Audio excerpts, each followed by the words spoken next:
ദൈവമില്ല, അമ്പലമില്ല എന്നൊക്കെ വിളിച്ചു പോകും. എന്നിട്ട് ആരും കാണാതെ തലയിൽ മുണ്ടും പോയിച്ച് ദൈവത്തെ തൊഴാൻ പോകും. ആര്? സാറ് തന്നെ. തൃച്ചമ്പടി അമ്പലത്തിൽ എന്നും കാലത്ത് സാറ് തൊഴാൻ പോകുന്നത് ഞാൻ കാണാറുണ്ട്. താനിതെങ്ങനെ കണ്ടു? ഞാനൊരു രഹസ്യമായിട്ട് തൊഴാൻ പോകാറുണ്ട്. എന്നാലേ ഇത് തൽക്കാലം നമ്മൾ രണ്ടുപേരും മാത്രം അറിഞ്ഞാൽ മതി. താൻ വേണേ കല്യാണം കഴിച്ചോളാം. പക്ഷെ ഒരു കാര്യത്തെ തനിക്ക് നിർബന്ധം വേണം. എന്ത്? നമ്മുടെ പാർട്ടി നയങ്ങളെയും ആദർശങ്ങളെയും ബഹുമാനിക്കുന്ന ഒരു പെൺകുട്ടിയെ വേണം കല്യാണം കഴിക്കാൻ.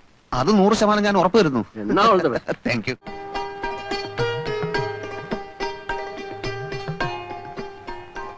ശരിക്കും നോക്കിക്കോളൂ. അപ്പൊ പറഞ്ഞൊക്കെ ഓർമ്മയുണ്ടല്ലോ, പാർട്ടിക്കാര് മിണ്ടരുത്, വക്കീലാണ്, കോടതി പോകും നോക്കിയാ പറഞ്ഞിട്ടുള്ളത്. അങ്ങനെ നുണ പറയേണ്ട കാര്യമൊന്നും എനിക്കില്ല. എന്താ? ഒന്നുമില്ല, ചില കോടതി കാര്യങ്ങൾ പറയായിരുന്നു. അല്ല, റവല്യൂഷണറി ഡെമോക്രാറ്റിക് പാർട്ടിയിലെ ഒരു ബുദ്ധിജീവിയാണ് ഞാൻ. ഒരു തമാശക്ക് സൈഡായിട്ട് ഉണ്ട്. തമാശക്ക്? പാർട്ടി എന്റെ ജീവാത്മാവും പരമാത്മാവുമാണ്. എനിക്ക് പെൺകുട്ടിയോട് ചില കാര്യങ്ങൾ ചോദിച്ചറിയാനുണ്ട്.